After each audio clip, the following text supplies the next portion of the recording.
So hello guys, আজি আইছো unboxing video লৈ কিনে Oppo নতুনকে লঞ্চ হ'ব লগিয়া Oppo F29 আৰু F29 Pro।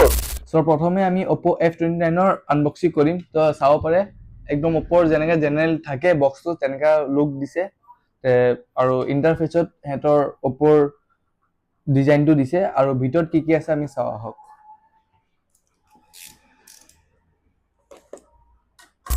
তো প্ৰথমে এয়া এটো বক্স আহিছে। বক্সটো আমি সাইডত ৰাখো। আহো আমি ফোনলে। ফোনৰ ফাৰ্স্ট ইমপ্ৰেশন টু ৰেপত আহিছে। ফোনটো বহুত ধুনিয়া কালাৰ, চাও পাৰে বহুত ধুনিয়া কালাৰ চকুত পৰিছে আমাৰ। ৰেপটো খুলো। জাস্ট ওয়াও, বহুত just wow. In hand feel বহুত ধুনিয়া আহিছে। ইন হ্যান্ড ফিল বহুত লাইট ওয়েট হয়। ফ্ল্যাট ডিসপ্লে আহিছে, কার্ভ নহয় এবাৰ। তো ফোনটো সাইডত ৰাখো আৰু বক্সত কি আমি পাম চাও আহক। আহিছে আপোনাৰ চাৰ্জাৰ। সুপাৰভাগৰ 45 ওয়াটৰ ফাস্ট চার্জিং ইয়াত দিছে।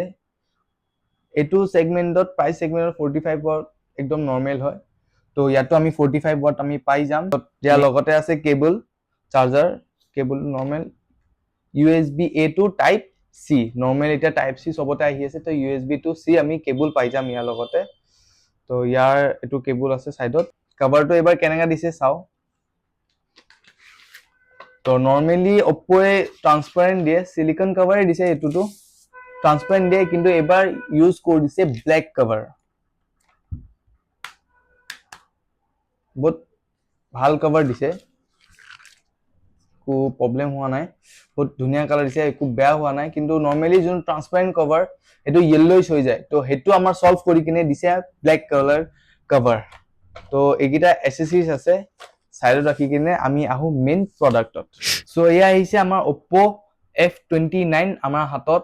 চাও পাৰে বহুত স্লিম ফোনটো, বহুত প্ৰিমিয়াম লুকস দিছে আৰু বহুত স্লিমাৰ লগত ইয়াত আছে কিমান 5000 নৰমালি সবে দিয়েছে 5500 ইয়াত আছে ম্যাসিভ ব্যাটাৰি 6500 mAh ৰ ব্যাটাৰি ইয়াত আছে। তাৰ লগতে আছে 300% নেটৱৰ্ক বুস্ট। মানে যত আপোনাৰ নেটৱৰ্ক নাপায় তাত আপুনি এটো ফোন লৈ যাওক আৰু আপোনালোকে বিন্দাস কল কৰিব পাৰিব। লগতে আমি পাই যাম ড্যামেজ প্ৰুফ 360 ডিগ্ৰি আৰ্মাৰ বডি। হেতু থাকাৰ কাৰণে আমাৰ হাতৰ পৰা নৰমালি পৰি যায়। তো পৰি যোৱাৰ লগে লগে আমাৰ ভয় থাকে যে এটো ভাঙি যাব। তো ড্যামেজ প্ৰুফ থাকাৰ লগে লগে 99% চান্স আছে এটো ডিসপ্লেটো না ভাঙে। তো আমি আহি যাও Oppo F29 Pro। তো এতিয়া আহিছে আমাৰ ওচৰত F29 Pro। এতিয়া আনবক্সিং কৰো আহক।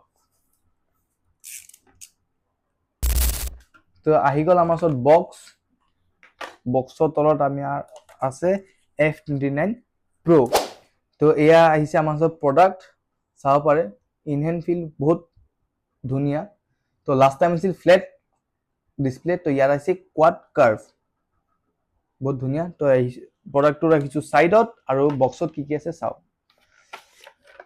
নৰমাল কভাৰ, তাৰ লগতে আহিছে আমি চাৰ্জাৰ 80 ওয়াটৰ চাৰ্জাৰ। 80 ওয়াটৰ সুপাৰভাগৰ ফাস্ট চাৰ্জিং ইয়াত পাই গৈছো, যোনটো নৰমালি আমি এক্সপেক্ট কৰিছিলো ফাস্ট চার্জিংত।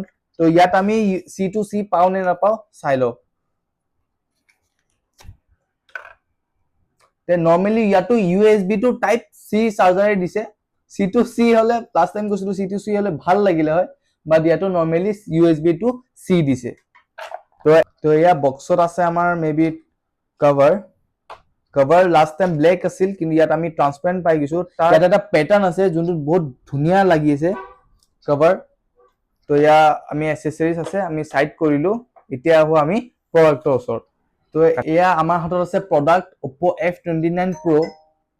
তো ইয়াতো চাও পাৰে বেজেলটো দিয়া আছে ডাউন ক্যামেৰাৰ লগতে। ইন হ্যান্ড ফিল খুব ধুনিয়া দিছে আৰু কালাৰ এটা প্যাটাৰ্ন আছে, হোয়াইট হলো কালাৰ এটা প্যাটাৰ্ন আছে। প্যাটাৰ্নটো খুব ধুনিয়া লাগিছে। তাৰ প্যাটাৰ্নটো লগতে আমাৰ দিছে কোয়াড কাৰ্ভ দিছে। তো হেতু কাৰণে আমাৰ ফোনটো ধৰি কিনে বহুত বেছি স্লিম লাগিছে আৰু চাব পাৰে ফোনটো বহুত বেছি স্লিম। তো লাস্ট টাইম আছে 6500 mAh ৰ ব্যাটাৰি, কিন্তু ইয়াত আছে 6000 mAh ৰ ব্যাটাৰি। কিন্তু ইয়াত আমাৰ প্লাস পয়েন্ট এটো যে আমি 80 ওয়াটৰ ফাস্ট চার্জিং পাম, যোনটো চার্জ 0 to 100 খুব কম সময়ত হৈ যাব। তো ইয়াতো আমি পাই যাম IP69 300% নেটৱৰ্ক বুস্ট আৰু damage proof 360 degree damage proof ইয়াত আমি ইয়াতো পাই যাম। তো এইয়া দুটা ফোন আমি আনবক্সিং কৰিলো তো এই দুটা ফোন আমাৰ ষ্টৰত এভেইলেবল হৈ যাব মোবাইল হাবত এভেইলেবল হৈ যাব তো আহক সোনকালে আৰু প্ৰি বুকিং চলি আছে সোনকালে আহি প্ৰি বুকিং কৰক আৰু 27ত আপোনালোকে ফোনটো প্ৰাপ্ত কৰক প্ৰি বুকিং কাষ্টমাৰ কাৰণে বহুত বহুত এক্সাইটিং অফাৰ আছে